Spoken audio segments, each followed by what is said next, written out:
Good morning, everyone. Good morning. Morning. Happy to see you all. And since it's now actually 10:45, I suggest we start. Thanks for joining us.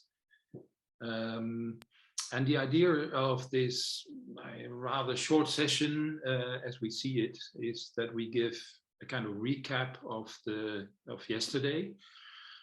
So we, meaning Denise Petzold and Neil Smith from the MCICM and myself, basically trying to tease out some of the themes that really stuck with us, and the term that Denise also sometimes uses, what kept us awake.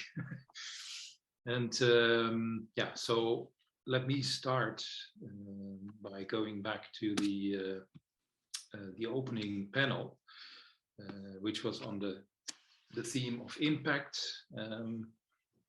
And we had, I think, 4 really interesting pitches by Hannah Conway, who gave examples from her own practice as a musician and opera director, basically of how works of art can impact the way people live. Daryl Mertens gave a number of examples of how orchestras responded to the COVID-19 pandemic when connecting to their audiences. And a point that stuck with me was that he said we need more community musicians, and they would not necessarily have to be the musicians of the orchestra. So he seemed to be arguing for a certain amount of specialization. Anna Bo asked the important question, impact on whom, and the challenge that institutions have that are in a way historically also organized around excluding instead of including, this bourgeois history that still remains. Lucas Perron, from his perspective on the social impact of making music, pointed out that these projects should be organized well, and that the focus on interdisciplinarity is important. So I think we really had a very interesting discussion afterwards. Also, Stefan Roju, who moderated, brought in the report, the Dutch report on impact that the Dutch orchestras had commissioned. And basically what I took from the discussion, and also from some of the other sessions, were 5 points that are all in their own way related to this theme of impact.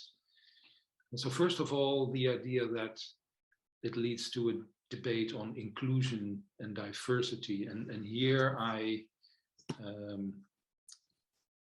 think Anna Ramstedt, and yeah, you're here, Anna. I can see you. You made it, for me, very important and interesting point in the chat that was not discussed, where you said that you immediately connected impact with responsibility. Responsibilities in regards to the kind of narrative, the histories they reflect and reproduce. So I think that notion stuck with me. A second theme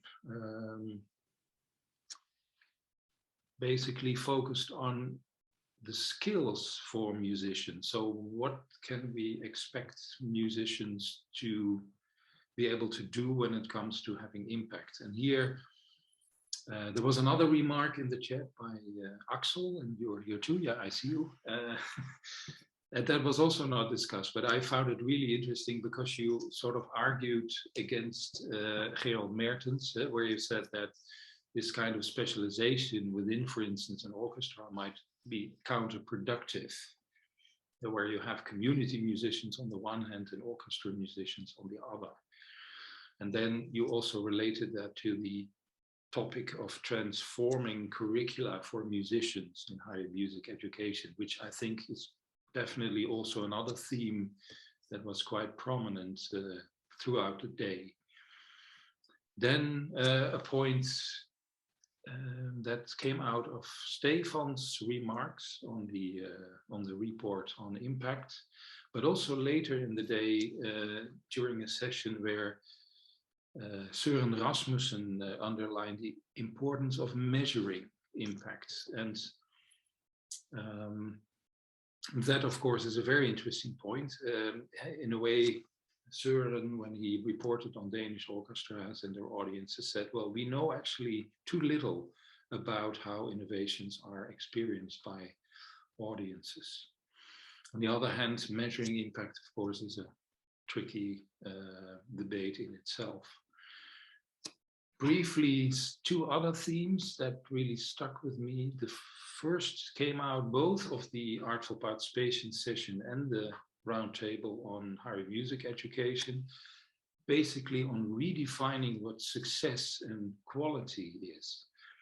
Success, for instance, for students in conservatories, what are the criteria? But basically, much more broadly, also rethinking the notion of quality in general.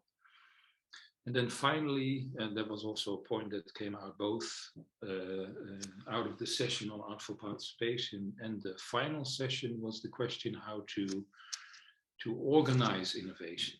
And it's a more practical question of what roles do you have within an orchestra, for instance, and how can the various departments in the orchestra learn from each other and communicate. And at this point, I want to hand over to Neil.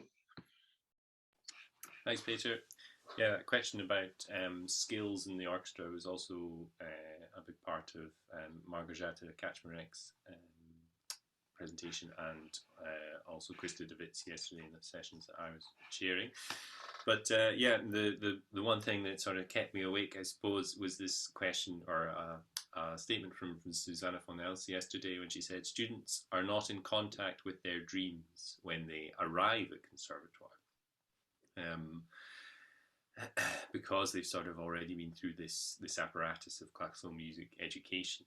And I think for other subjects, particularly in the university, students are the driving force of change, and maybe that's not quite the same in classical music because they've already been educated in many ways to such a high degree, particularly at the sort of prestigious music institutions.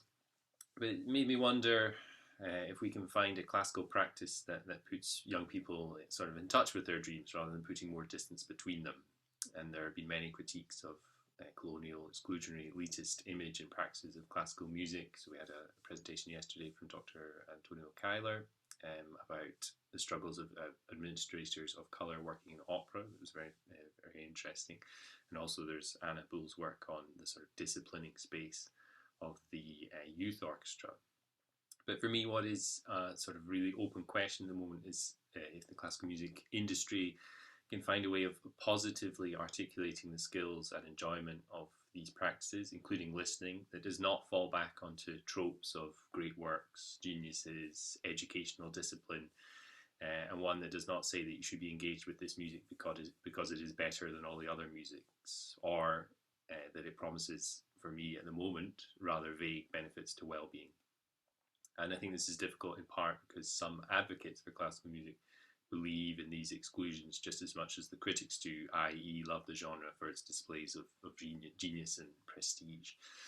So finding a way through that, I think, is tricky, and maybe, like Lise Coleman said in that same session with Susanna von Els, perhaps there's sort of enough talk, we just need to do some things, so do projects and continue exploring and experimenting with these musics. And over to Denise. Yeah, thanks, Neil. I think I can seamlessly sort of connect to that, because what kept me awake was that we talked about this quite a lot, this sort of compartmentalization between these more innovative projects and the sort of standard everyday practice that orchestras and musical institutions are sort of dependent on for their organizations to work, of course, and how to what struck me during this first day of the symposium is that it still is very hard to kind of talk about the social and the aesthetic together and think about, how can we craft and forge a dialogue between the social and the aesthetic that, is not, maybe not also just there to do anything, right? But that is actually meaningful and that is actually working. And then what struck me was exactly this session with Lise Coleman and Susanna von Els, where they talked about how difficult it also is to think differently about these everyday practices in these organizations, particularly music education. And I was wondering as well, because that came also out in the session I moderated later that day with Anna Ramstedt and Søren Rasmussen, that and I remember Søren said something very interesting. He said innovation is about structure. And I kind of took that with me yesterday, because are we working or are we living in structures that sort of hamper more creative engagements, and engagements that sort of go further than, that actually are able to have a sort of dialogue between, for example, decolonized repertoire and traditional repertoire. I think that was also a point we talked about with Anna Bull, right? That the works themselves have to change, that maybe a decolonized repertoire, a diversified canon is not the only solution, but we also need to think about how that might change the works that we have played and taught and performed for decades and centuries, and what it does with them. So this idea of having the sort of structure, these built-in structures, which are very hard to dissolve, and which often this division between the social and aesthetic, which often seems to, are we working into a direction that sort of neglects what the audience needs, what musicians need? Is that radically different? And I think these are the questions that I'm wondering. And also, when we talk about audience, who do we actually mean? Is it just the people who come to concerts? But for example, could it also be the students who are at the conservatories? And, do we also maybe need to think of them in terms of, what kind of expectations they have? And what you said, the sort of dreams that play into that. But so maybe just the last remark is something that Peter said that has stuck with me the whole day yesterday, which was, who benefits actually from things staying the same? And I think that's a really good question that I keep sort of working on.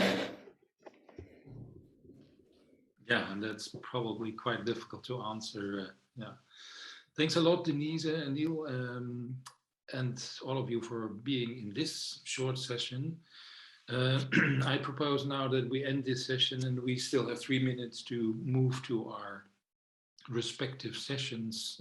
So there's 2 options at 11. I will go to my own session and hope to see some of you there. And I will also end the recording. I wish you a nice day in our symposium.